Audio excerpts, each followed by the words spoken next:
زندگی ائمه علیهم السلام رو که 250 سال طول کشیده زندگی یک انسان به حساب بیارید. یک انسان 250 ساله از هم جدا نیستن، كلهم نور واحد. اعوذ باللہ من الشیطان الرجیم، بسم اللہ الرحمن الرحیم، الحمد للہ رب العالمین، الصلاة والسلام علی نبینا شفیعنا و طبیب قلوبنا ابو القاسم مصطفی محمد، اللہم صلی علی محمد و علی محمد و علی اہل بیتہ طیبین الطاہرین المعصومین المظلومین سیما بقیۃ اللہ فی الارضین۔ اعوذ باللہ من الشیطان الرجیم، رب اشرح لی صدری ویسر لی امری واحلل عقدۃ من لسانی یفقهوا قولی، لا حول ولا قوة الا باللہ العلی العظیم۔ محترم ناظرین، 250 سالہ انسان کے عنوان سے جس سلسلہ گفتگو کا آغاز کیا گیا،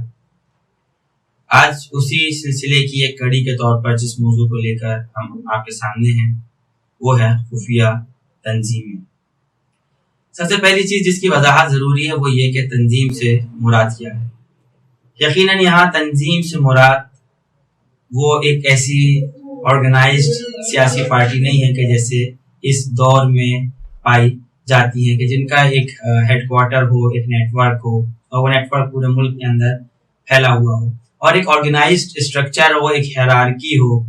یعنی کون کس کے اوپر ہے اور اس کے اوپر کون ہے، اس طریقے کا ایک آرگنائزڈ اسٹرکچر، ہیرارکی یقیناً یہ مراد نہیں ہے۔ یہاں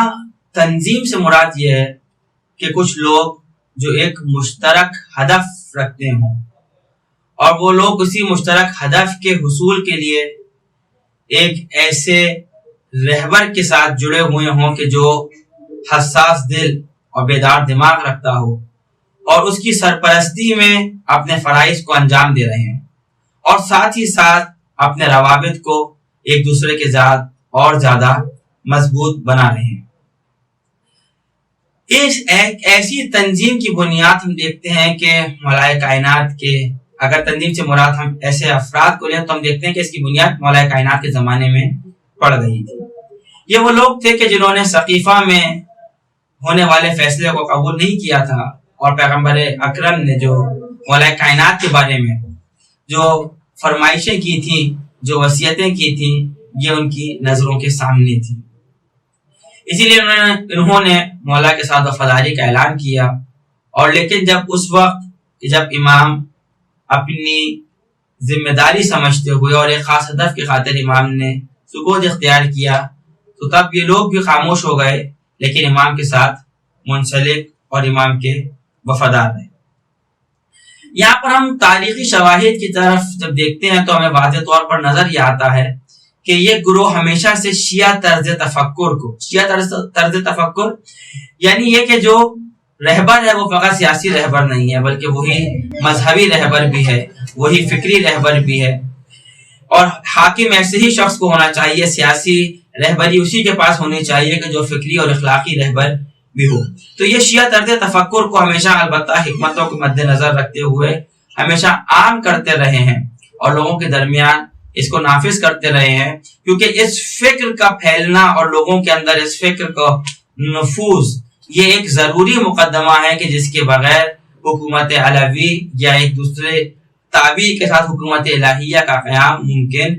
نہیں ہے۔ تو یہ لوگ جب ہم دیکھتے ہیں کہ جو 25 سال امام کی خاموشی کے دور میں امام کے ساتھ رہے، اور یہی لوگ تھے کہ جب امام ظاہری طور پر مسند خلافت پر آئے تو آپ کے دست و بازو بنے۔ البتہ یہاں پر یہ بات بہت زیادہ اہمیت کی حامل ہے کہ جب یہ حکومت الہی یا حکومت علوی جب یہاں پہ یہ حکومت قائم ہوئی تو جو دوسرے لوگ تھے وہ بھی اس حکومت میں امام کے ساتھ امام کی زیر سرپرستی موجود تھے، اور عملی طور پر وہ بھی امام کی حکومت کے اہداف کی طرف قدم بڑھا رہے تھے اور اسی راستے میں ان کی کوششیں تھیں، لیکن اگرچہ وہ فکری طور پر اس طریقے سے یہ نظر نہیں رکھتے تھے، اس نظر کے حامل نہیں تھے۔ اس تفکر کو ہم جب دیکھتے ہیں تو ہمیں نظر یہ آتا ہے کہ امام حسن علیہ السلام نے جب صلح کی اور اس کے بعد آپ نے جو حکمت عملی اپنائی، جس پالیسی کو اختیار کیا، تو وہاں ہمیں یہ چیز اور زیادہ واضح طور پر نظر آتی ہے۔ اس صلح کے فلسفے کو اگر دیکھیں یا وہ اقدامات کے جو یہاں پر انجام دیے گئے ان کو نظر میں رکھیں تو ہمیں چند کام یہاں پر نظر آتے ہیں۔ ایک کام یہ کہ قابل اعتماد شیعوں کو جمع کرنا تاکہ شیعوں کی افرادی طاقت میں اضافہ ہو سکے۔ ان شیعوں کو کہ جنہیں جمع کیا گیا ہے انہیں اموی حکمرانوں کی سازشوں سے، ان کی دشمنیوں سے محفوظ رکھنا اور اس محدود گروہ کے اندر اس حقیقی اسلام کے افکار کو گہرائی اور اپنے عمق کے ساتھ بیان کرنا۔ اسی طریقے سے دوسرے باصلاحیت افراد کو اس مذہب حقہ کی طرف دعوت دینا، اس صحیح فکر کی طرف دعوت دینا اور اس سے شیعوں کی طاقت میں مزید اضافہ کرنا، اور ہمیشہ منتظر رہنا کہ کس وقت وہ صحیح موقع آئے کہ جس وقت اس الہی حکومت کے قیام کے لیے کوشش کی جا سکے۔ یہ وہ اقدامات تھے، وہ پالیسی تھی کہ جسے امام نے صلح کے بعد اپنایا۔ اور یہاں پہ ہم دیکھتے ہیں کہ جب دو لوگ جو امام کے سے ملنے آئے، مسیب ابن نجبہ اور سلیمان ابن سراد خزائی، اور امام سے آ کر انہوں نے اس بات کا اظہار کیا کہ امام دوبارہ مسلحانہ قدم اٹھائیں، دوبارہ میدان جنگ کی طرف بڑھیں، تو امام نے ان کو یہی سمجھایا کہ یہ وقت ابھی جنگ کا وقت نہیں ہے، بلکہ اس سے پہلے کے مقدمات کے جس کو یہاں پہ میں نے بیان کیا، ایسے افراد کا موجود ہونا کہ جو اس فکری بلوغت تک پہنچ چکے ہوں اور آپس میں ہم آہنگ ہوں، آپس میں ایک دوسرے کے ساتھ جڑے ہوئے ہوں، ایسے افراد کے وجود میں آنا بہت زیادہ ضروری ہے۔ اور بہت سارے مورخین کے مطابق کہ یہ جو تنظیم ہے اس کی باقاعدہ بنیاد اس ملاقات کے بعد اس کی باقاعدہ بنیاد پڑتی ہے، اگرچہ اس سے پہلے مولا کائنات اس کے مقدمات فراہم کر چکے تھے کہ جب امام نے اپنے خطبے میں فرمایا کہ دیکھو میرے جانے کے بعد تم معاشرے میں ناانصافی، دشمنی اور اللہ کے حق کو حقیر سمجھنا، جان کا خوف اور اس طریقے کے حالات کا مشاہدہ کرو گے، اور جب تم ایسے حالات دیکھو تو اللہ سے اپنے رشتے کو مضبوط رکھنا، انتشار کا شکار نہ ہونا یعنی پراکندہ نہ ہو جانا، مقاومت، نماز یعنی خدا کی یاد اور تقیہ کو اپنی عادت بنا لینا۔ اور پھر امام فرماتے ہیں کہ خدا اس بات کو پسند نہیں کرتا کہ اہل حق وقت کے ساتھ ساتھ یا حالات کے ساتھ ساتھ اپنا رنگ بدلتے رہیں، اپنا رنگ بدلتے رہیں، یعنی کہ جب حالات موافق ہوں تب تو حق کے راستے پر ہوں، لیکن جب حالات موافق نہ ہوں تو حق کا ساتھ چھوڑ دے۔ البتہ سب لوگوں کو امام کی اس پالیسی کی خبر نہیں تھی، اسی لیے ہم دیکھتے ہیں کہ امام کے بعض قریبی چاہنے والے بھی آپ کے پاس آتے ہیں اور آپ کے پاس آنے کے بعد آپ سے شکوہ کرتے ہیں۔ بعض دفعہ نعوذ باللہ امام سے اس طریقے کے الفاظ، نازیبہ الفاظ امام کے لیے استعمال کرتے ہیں کہ جو مذمت پر مشتمل، لیکن امام محبت کے ساتھ، نرمی کے ساتھ ان کی بات کو سنتے ہیں، اور ان میں سے جو لوگ اس فکری بلوغت تک یعنی فکر ان کی اتنی پختہ ہو چکی تھی کہ ان کو اس طرف متوجہ کیا جا سکے کہ ابھی کس حکمت عملی کا وقت ہے، امام اس کی طرف انہیں متوجہ کرتے ہیں۔ اور یہی وجہ ہے کہ جب ہم یہ دیکھتے ہیں کہ امام کی صلح کے 20 سال بعد ہم یہ دیکھتے ہیں کہ پورے حجاز میں، عراق میں شیعوں کی تعداد میں اضافہ ہوا ہے، شیعہ نظریات کی نشو و نما میں اضافہ ہوا ہے۔ ہم جب دیکھتے ہیں تو ہمیں نظر آتا ہے کہ 20 سال کے بعد ہم یہ دیکھتے ہیں کہ کوفے کی اور مدینہ منورہ اور مکہ معظمہ کی جو اہم ترین شخصیتیں ہیں وہ ہمیں شیعہ نظر آتی ہیں۔ اس کے علاوہ اور تمام عالم اسلام میں ہم دیکھتے ہیں تو ہمیں نظر آتا ہے کہ شیعہ ایک زنجیر کے اندر ایک دوسرے سے جڑے ہوئے ہیں، یہاں تک کہ جب ایک شیعہ رہنما یعنی حاجر ابن عدی کو جب شہید کر دیا جاتا ہے تو اس شدید سختی اور دباؤ کے باوجود ہم یہ دیکھتے ہیں کہ پورے عالم اسلام میں اس کے خلاف صدائے احتجاج بلند ہوتی ہے۔ اس کے بعد ہم یہ دیکھتے ہیں کہ امام حسین کو ہزاروں کی تعداد میں لوگ خط لکھتے ہیں، امام کو یہاں پر بلاتے ہیں، اور پھر امام کی شہادت کے بعد ہم یہ دیکھتے ہیں کہ وسیع تعداد میں لوگ توابین یا مختار اور ابراہیم ابن مالک اشتر کے سپاہیوں میں شامل ہو کر بنی امیہ کی حکومت کے خلاف اٹھ کھڑے ہوتے ہیں۔ اب اگر ایک شخص ان تمام چیزوں کو دیکھے، شیعوں کے افکار کو منظم طور پر پھیلتا ہوا دیکھے، شیعوں کی تعداد میں اضافہ ہوتا ہوا دیکھے، ایسے لوگوں کی تعداد میں اضافہ ہوتا ہوا دیکھے کہ جو اس وقت اس ظالم حکومت کے خلاف برسر پیکار ہیں، تو وہ یقیناً اسی نتیجے تک پہنچے گا کہ یہ کام ایک بنیادی فکر، ایک منظم لاہ عمل، منظم منصوبہ بندی، ایک منظم نیٹ ورک کے بغیر انجام نہیں پا سکتا. کیوں؟ کیونکہ جب ہم مخالفت میں دیکھتے ہیں تو ہمیں نظر آتا ہے کہ سینکڑوں قاری، قاضی، خطیب، گورنر، یہ سب وہ لوگ ہیں کہ جو شیعہ فکر کے خلاف، صحیح فکر کے خلاف، یہ سب کے سب ہمیں منظم اور متحد اور میدان کے اندر نظر آتے ہیں. لیکن ان سب کے باوجود ہم یہ دیکھ رہے ہیں کہ شیعہ افکار پھیل رہے ہیں، ان کی نشو و نما میں اضافہ ہو رہا ہے، اور حکومت بعض جگہ ان افکار کے پھیلنے سے اور وہ افراد کے جو اس فکر کے حامل ہیں ان کی تعداد میں اضافے کی وجہ سے حکومت عقب نشینی کرتی ہوئی نظر آتی ہے. اس کو معروف مورخ طبری لکھتے ہیں کہ یہ گروہ جو ہے، یعنی شیعوں کا گروہ، یہ ہمیشہ امام حسین کی شہادت کے بعد ہمیشہ اسلحہ جمع کرنے میں اور دوسروں کو، کہ جس کے اندر شیعہ اور غیر شیعہ دونوں شامل تھے، انہیں دعوت دے رہا ہے کہ اس خون کا انتقام لینے کی، اور لوگ ان کے ساتھ شامل ہوتے جا رہے ہیں یہاں تک کہ یزید ابن معاویہ اس دنیا سے چلا جاتا ہے. اور اسی طریقے سے جہاد الشیعہ کے مؤلف نے بھی اسی بات کو لکھا کہ شیعہ ہمیشہ منظم طور پر مخالفت کرتے ہوئے نظر آئے ہیں، اور توابین کا گروہ اس تحریک کا ہراول دستہ ہے. یہاں اہم چیز یہ کہ دیکھیں، صرف ایسا نہیں تھا کہ وہ لوگ کے جو شیعہ فکر طرز تفکر کے مالک ہیں صرف وہ لوگ حکومت کے مخالف تھے، نہیں، دوسرے لوگ بھی تھے جو حکومت کے مخالف تھے، اور جب وہ عملی اقدامات میں بھی شیعوں کے قدم بقدم، شیعوں کے شانہ بشانہ شامل رہے.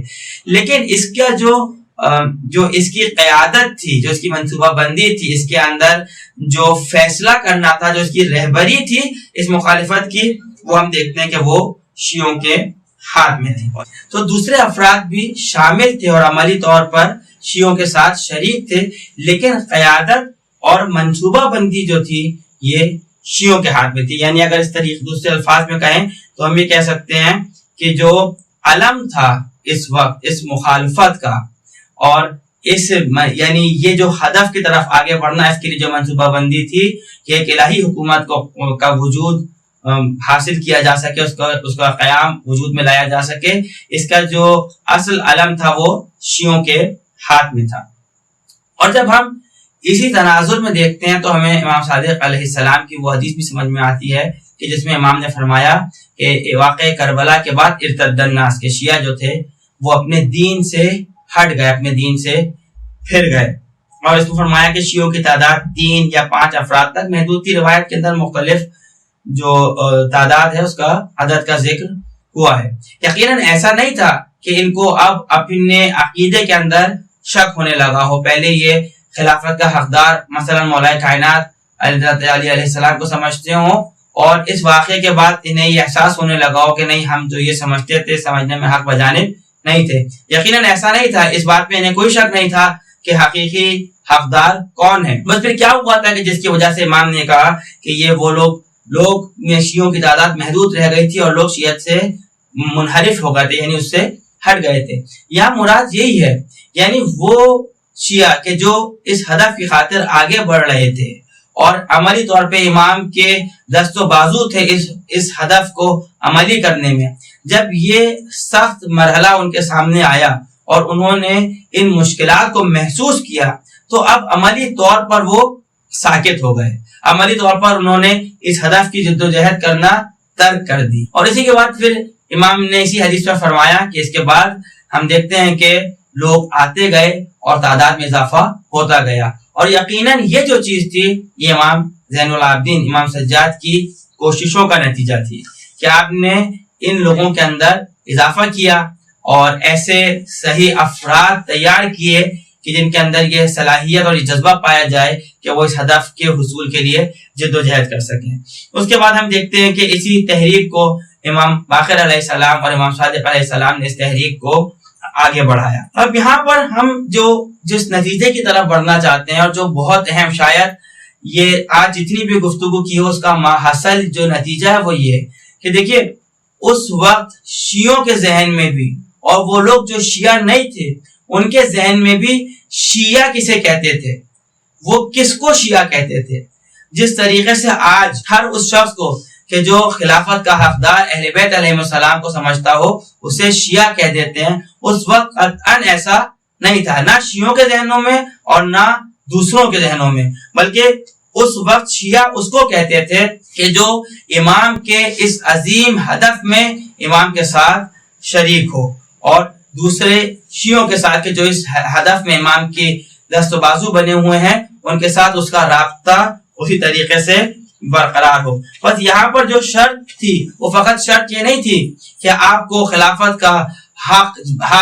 دار سمجھتا ہو، آپ کو خدا کی طرف سے بنایا ہوا مقرر کیا ہوا جانتا ہو، بلکہ اس کے ساتھ ایک اور لازمی شرط یہ تھی کہ وہ نظریاتی عملی طور پر امام سے وابستہ ہو، اور امام کی وہ تمام کوششیں کہ جو اس غصب شدہ حق کو واپس حاصل کرنے کے لیے تھیں، اس میں ان تمام کوششوں میں چاہے وہ نظریاتی کوششیں ہوں یا سیاسی اور عسکری کوششیں ہوں، اس کے اندر امام کا دست و بازو ہے، امام کے زیر قیادت اس کی طرف کوشش کر رہا ہے، اور یہی وہ چیز ہے کہ جس کو ہم روایات کے اندر دیکھتے ہیں تو ہمیں نظر آتا ہے کہ ایسی چیز کو ولایت کا نام دیا گیا ہے۔ یعنی ولایت یعنی امام کے دست و بازو بننا اس ہدف کی خاطر، وہ عظیم ہدف کے جو ائمہ اہل السلام کے کاندھوں پر ہے، اور وہ ایک توحیدی معاشرے کا قیام ہے، ایک الہی معاشرے کا قیام ہے، یا اگر ہم دوسری تعبیر میں کہیں تو وہ علوی معاشرے کا قیام ہے۔ بس آخری اس کے اندر جو بات ہے وہ یہ کہ دیکھیے، اگر یہ تحریک خفیہ ہے تو کبھی بھی آپ یہ تصور نہیں کر سکتے کہ آپ کو علنی طور پر اس کے بارے میں گفتگو نظر آئے گی یا تاریخ میں واضح طور پر اس کے اوپر لکھا ہوا ہوگا۔ مثال کے طور پر اگر کہیں پر کوئی ایک خفیہ گھر ہے تو کبھی بھی اس کے دروازے پر یہ بورڈ نہیں لگا ہوا ہوگا کہ یہ ایک خفیہ گھر ہے۔ اس لیے تاریخ میں اگر آپ واضح طور پر ڈھونڈنا چاہتے ہیں تو یہ چیز آپ کو نظر نہیں آئے گی، لیکن جب ہم شواہد کی طرف دیکھتے ہیں، جب ہم قرائن کو دیکھتے ہیں تو ہم قطعی طور پر یعنی 100% ہم اسی نتیجے کی طرف پہنچتے ہیں۔ السلام علیکم ورحمۃ اللہ وبرکاتہ۔ زندگی ائمه علیهم السلام رو که 250 سال طول کشیده زندگی یک انسان به حساب بیارید.